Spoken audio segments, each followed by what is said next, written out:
Students, हम लोग next topic देख रहे हैं that is polar representation of a complex number. यहां पर हम लोग सबसे पहले ये समझते हैं कि पोलर रिप्रेजेंटेशन से क्या मतलब है। पोलर रिप्रेजेंटेशन इस वर्डिंग को समझने के लिए हम लोग पहले याद करते हैं कि लास्ट लेक्चर में हमने एर्गेंट प्लेन के बारे में बात की थी। याद आ रहा है कुछ? हमने किसके बारे में बात की थी? एर्गेंट प्लेन के रिगार्ड में बात की थी। मैं एक बार इसको रिकॉल करवाता हूं कि हमने इसके रिगार्ड में क्या बातचीत की थी। हमने कहा था कि हमारा एक XY प्लेन है, 2D प्लेन है, 2 डायमेंशनल प्लेन है। This is your 2 dimensional plane. ये आपकी x एक्सिस है, ये आपकी y एक्सिस है। तो यहां पर ये XY प्लेन है। हमने क्या किया था? तो हमने यहां पर इसी XY प्लेन में हमने इसमें x एक्सिस को यूज किया था रियल पार्ट ऑफ z को इंडिकेट करने के लिए, और y एक्सिस को हमने यूज किया था इमेजिनरी पार्ट ऑफ z को रिप्रेजेंट करने के लिए। तो now your x axis is representing the real part of z और y एक्सिस किसको रिप्रेजेंट कर रहा है? Imaginary part of z। हमने यहां पर एग्जांपल लिया था कि let z is equals to है x प्लस आयोटा y। याद करें, हम लोग पहले हमेशा ही z इज इक्वल्स टू क्या ले रहे थे? a plus iota b। अब मैंने यहां पर a और b की जगह क्या ले लिया? x और y, ताकि हमारे लिए इसको इमेजिन करना आसान हो जाएगा। ओके, x समझ में आ रहा है, x एक्सिस की बात की जा रही है, y मतलब किसकी बात की जा रही है? y एक्सिस की। तो इमेजिनरी पार्ट ऑफ z को हम लोग यहां पर y एक्सिस के द्वारा रिप्रेजेंट कर रहे हैं और रियल पार्ट ऑफ z किसके द्वारा रिप्रेजेंट किया जा रहा है? x एक्सिस के द्वारा। यहां पे इसमें ये जो z है इसको हम लोग यानी कॉम्प्लेक्स नंबर को हम लोग इस पूरे एर्गेंट प्लेन पे, याद करें हम इस प्लेन को क्या कहते हैं? एर्गेंट प्लेन। और इस प्लेन में हम लोग इस z को एक पॉइंट के रूप में इंडिकेट करते हैं। This point P represent our z। ये पॉइंट P किसको रिप्रेजेंट करता है? z को। कैसे? यहां पर देखिए z इज इक्वल्स टू है x प्लस आयोटा y। तो हम लोग इस ओरिजिन से x एक्सिस पर x स्टेप चलेंगे। x स्टेप चलेंगे मतलब यहां से यहां तक की डिस्टेंस कितनी हो गई? x। अब हम इस पॉइंट से y एक्सिस की तरफ, यानी हम ये कहें कि हम इमेजिनरी पार्ट ऑफ z की तरफ यहां पर इस डायरेक्शन में चलेंगे। कितने स्टेप्स चलेंगे? y स्टेप्स चलेंगे। तो ये जो यहां से हम लोग यहां तक मूव करेंगे, ये कितना है? y। तो हम पहले ओरिजिन से x real part of z की तरफ चले, कितने यूनिट चले? x यूनिट चले। फिर हमने यहां पर इस पॉइंट से हम लोग इमेजिनरी पार्ट ऑफ z की तरफ चले, कितने यूनिट चले? y यूनिट चले। तो हमारे पास ये पॉइंट आ गया। इसी पॉइंट को हम लोग बोलेंगे z। This point is known as z। यानी हमने इस कॉम्प्लेक्स नंबर को इस एर्गेंट प्लेन में एक पॉइंट के रूप में रिप्रेजेंट किया है। यहां तक बात समझ में आ रही है? अब हमें यहां पे बात करनी है पोलर रिप्रेजेंटेशन का मतलब क्या है, व्हाट डज इट मीन। तो ये हमारा एर्गेंट प्लेन है, ये एक पॉइंट है से P जो कि हमारे z को रिप्रेजेंट कर रहा है, इस z को रिप्रेजेंट कर रहा है। तो यहां पर इस z को यदि हम लोग एंगल के फॉर्म में लिखें, हम z को किस फॉर्म में लिखने की बात कर रहे हैं? एंगल के फॉर्म में लिखें। एंगुलर फॉर्म में यदि हम लिखते हैं तो हम इसको बोलेंगे पोलर रिप्रेजेंटेशन। इट मींस अभी ये जो आपका z है ये कोऑर्डिनेट के फॉर्म में है। ये राइट नाउ कैसे फॉर्म में है? कोऑर्डिनेट के फॉर्म में है। अब हम इसी को कोऑर्डिनेट की जगह किस फॉर्म में लिखना चाहते हैं? पोलर फॉर्म में लिखना चाहते हैं। तो फिर से सुनिए, अभी जो हम लोग ये z लिख रहे हैं, ये z हमारा किस फॉर्म में है? कोऑर्डिनेट के फॉर्म में है। अब हम इसे कोऑर्डिनेट की जगह किस फॉर्म में लिखना चाहते हैं? पोलर फॉर्म में लिखना चाहते हैं।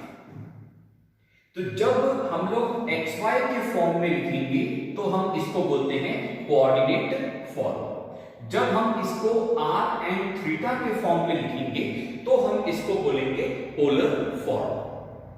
पोलर फॉर्म का बेसिक मतलब होता है कि आप इस कॉम्प्लेक्स नंबर z को एंगुलर फॉर्म में लिख रहे हो।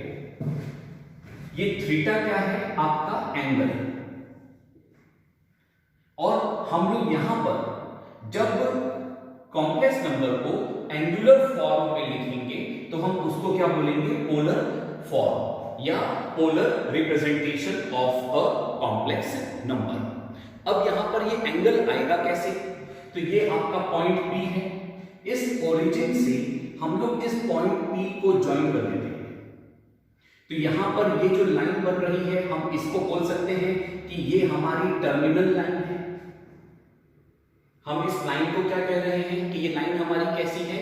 टर्मिनल लाइन है।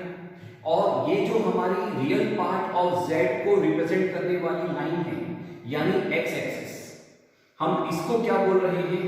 Initial line. तो यहां पर हमने ये इसको क्या कहा? Initial line. इसको हम लोग क्या बोल रहे हैं? Terminal line. अब इन दोनों के बीच में जो एंगल बनेगा हम इस एंगल को बोल रहे हैं थीटा। हम इस एंगल को क्या बोल रहे हैं? थीटा। और अगर हम इस z को थीटा के फॉर्म में लिख रहे हैं तो हम इसको क्या बोलेंगे? एंगुलर रिप्रेजेंटेशन या पोलर रिप्रेजेंटेशन। तो थीटा आया कैसे समझ में आ रहा है? मैं फिर से कह रहा हूं, थीटा आया कैसे? जो z है इसको हमने पहले एर्गेंट प्लेन में इसका पॉइंट आइडेंटिफाई कर लिया। अब ये पॉइंट आइडेंटिफाई करने के बाद हमने इस पॉइंट को ओरिजिन से ज्वाइन कर दिया। तो यहां पर ये जो लाइन बनी, इस लाइन का रियल पार्ट ऑफ z, ये जो रियल पार्ट ऑफ z है इसका भी positive side, real part of z के पॉजिटिव साइड से जो इसका एंगल बन रहा है हम इस एंगल को बोल रहे हैं theta. This is known as theta. अब यहां पर हम लोग इस z को एंगुलर फॉर्म में यानी थीटा और r के फॉर्म में लिखेंगे।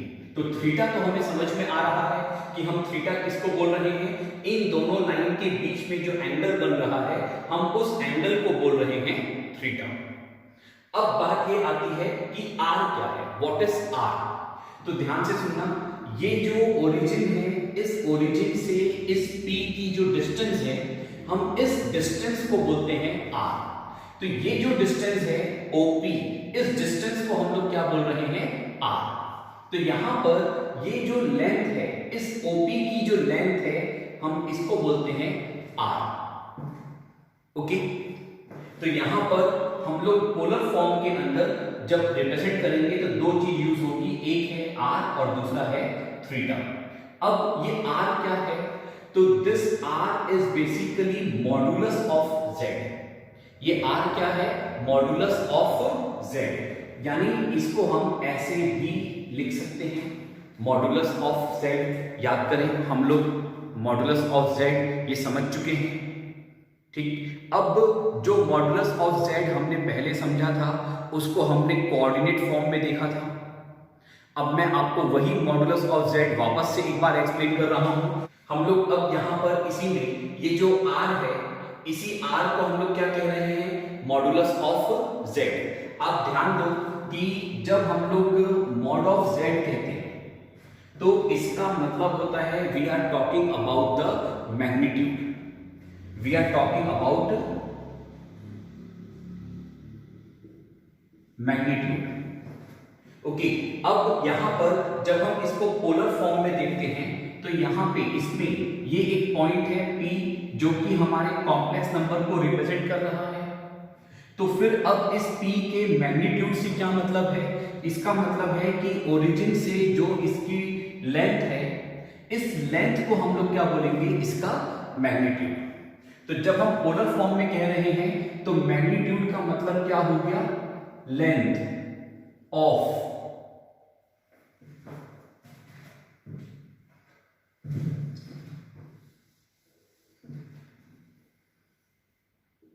इसका मतलब है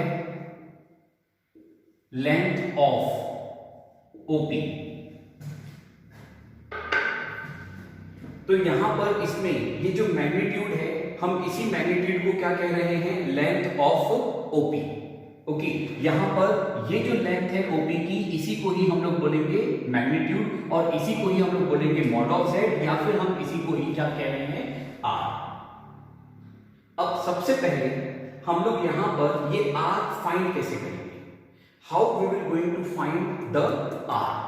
तो हमें वैसे तो ये मालूम है कि हम लोग mod of z is equals to क्या लेंगे, तो याद करो, अगर z is equals to x plus iota y है, तो mod of z is equals to क्या आएगा, under root of x square plus y square. याद करें, जब मैंने आपको ना modulus of a complex number समझाया था, उस समय मैंने आपसे कहा था कि से z is equals to a plus iota b है, तो mod of z is equals to क्या आएगा, under root of a square plus b square. यहां पर हम कह रहे हैं z इज इक्वल्स टू क्या है, x प्लस आयोटा y है, तो mod of z is equals to क्या आएगा, under root of x square plus y square. अब देखो ये आया कैसे, तो यहां से हम लोग देखते हैं पोलर फॉर्म से कि ये आया कैसे। मैं यहां पर इसको नाम दे रहा हूं O, यहां से मैं इस P से एक परपेंडिकुलर ड्रॉ करूंगा इस रियल पार्ट ऑफ Z पर।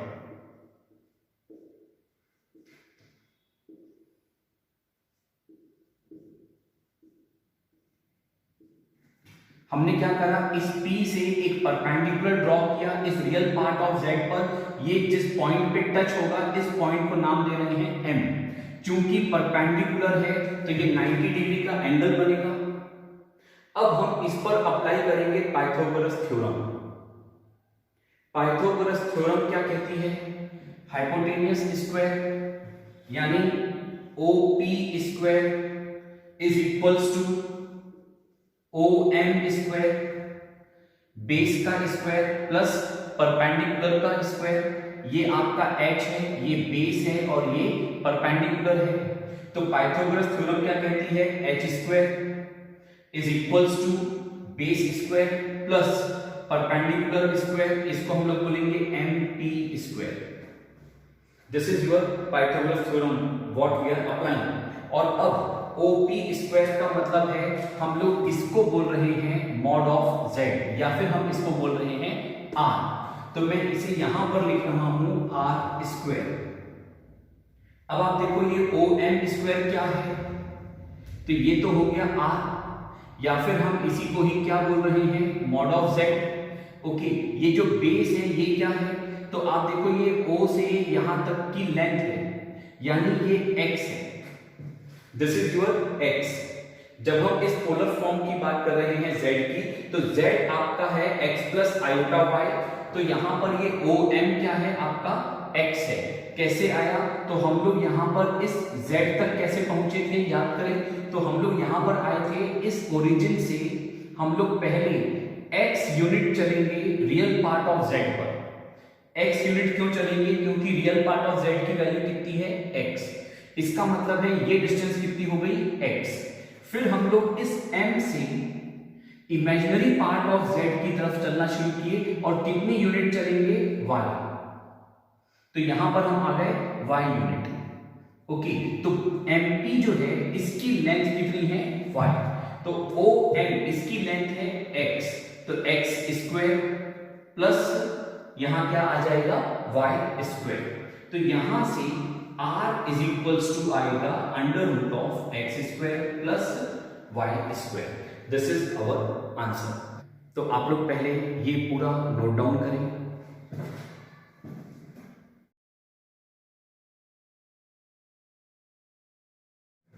सो स्टूडेंट्स, अब हम लोग यहाँ पर कॉम्प्लेक्स नंबर को पोलर फॉर्म में रिप्रेजेंट करेंगे।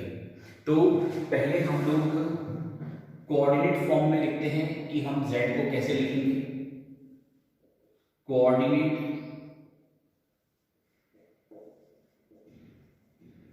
Form of a complex number. तो हम लोग यहां पर क्या जानते हैं, coordinate form of a complex number, और ये क्या आएगा, z is equals to x plus iota y, ये आएगा। अब हम लोग यहां पर इसी को किस पे लिखना चाहते हैं, पोलर फॉर्म में। तो हम लोग यहां पर ये x और y को रिप्लेस करेंगे।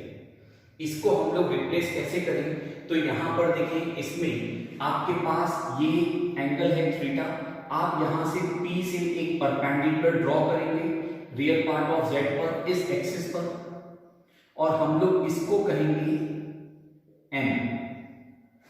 इस पॉइंट को हम लोग क्या बोल रहे हैं, m।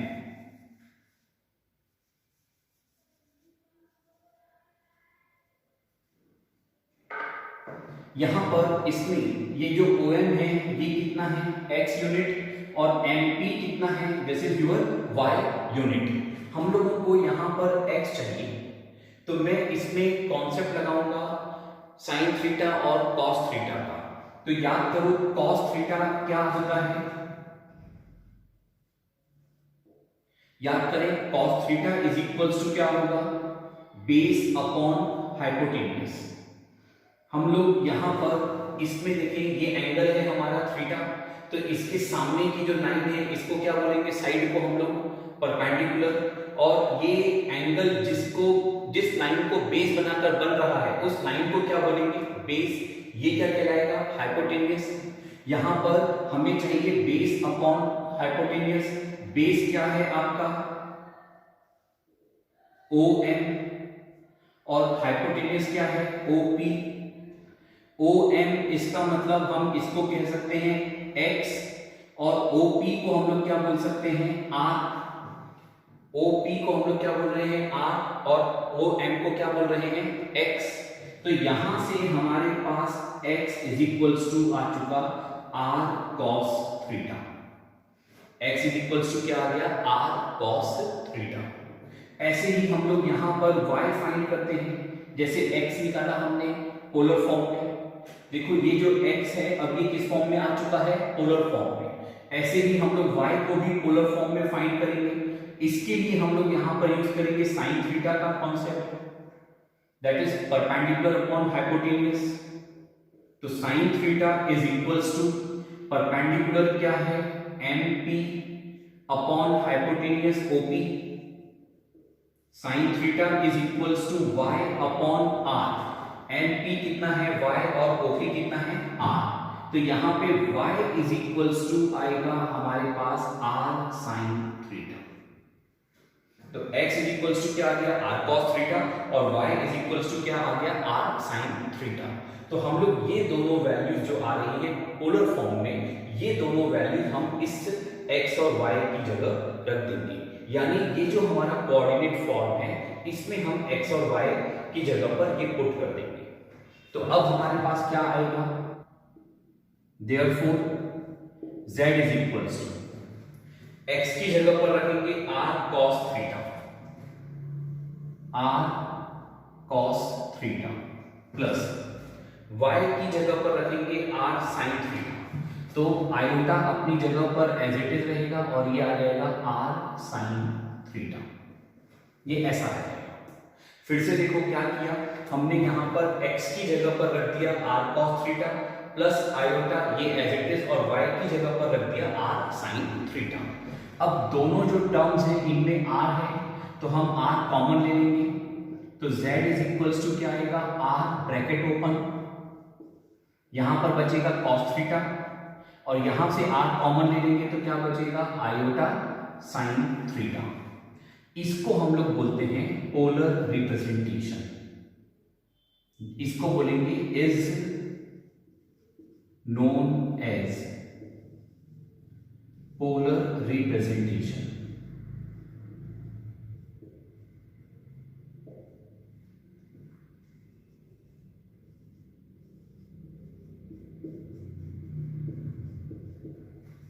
तो हम इसको क्या बोलेंगे, polar representation of a complex number. तो यहां पर हम लोगों ने जो कॉम्प्लेक्स नंबर अभी तक हम कोऑर्डिनेट फॉर्म में लिख रहे थे, अब हम उसी कॉम्प्लेक्स नंबर को किस में लिख रहे हैं, पोलर फॉर्म में लिख रहे हैं। ठीक, तो ये जो है ये इस पूरे का पोलर फॉर्म में लाने का प्रूफ है। तो पोलर फॉर्म ये है और ये पूरी प्रोसेस क्या है, इसको लाने का प्रूफ है। ठीक, तो यहां पर ये आपका कहलाएगा polar representation of a complex number, ये नोट करें। और इसमें ये ध्यान रखें कि यहां पर r कैसे आएगा आपका, तो यहां पर r आएगा, फॉर्मूला क्या लगेगा, under root of x square plus y square. ये क्यों लगेगा, तो हमें पता है कि इसी r को ही हम लोग क्या कहते हैं, मॉड ऑफ z, इसलिए r इज इक्वल्स टू ऐसे आएगा। ओके,